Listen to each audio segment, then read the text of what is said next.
भारत अमेरिकेच्या व्यापार संबंधांमध्ये रशियन तेलाचा मुद्दा पुन्हा चर्चेत आलाय। अमेरिकेच्या सिनेटनं रशिया आणि इराणवरील आर्थिक दबाव वाढवणाऱ्या विधेयकाला मंजुरी दिली असून रशियाकडून ऊर्जा खरेदी करणाऱ्या देशांवर 100% टॅरिफ लावण्याची तरतूद आहे। मात्र याचा अर्थ भारतावर लगेच 100% शुल्क लागू झालं असा नाही। पुढील प्रक्रियेनंतरच अंतिम निर्णय होणार आहे।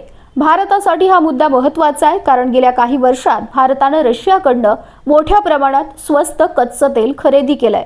जर रशियन तेलाची खरेदी कमी करावी लागली तर इराक, सौदी अरेबिया, UAE किंवा अमेरिकेकडून तुलनेने महाग तेल आयात करावं लागू शकतं।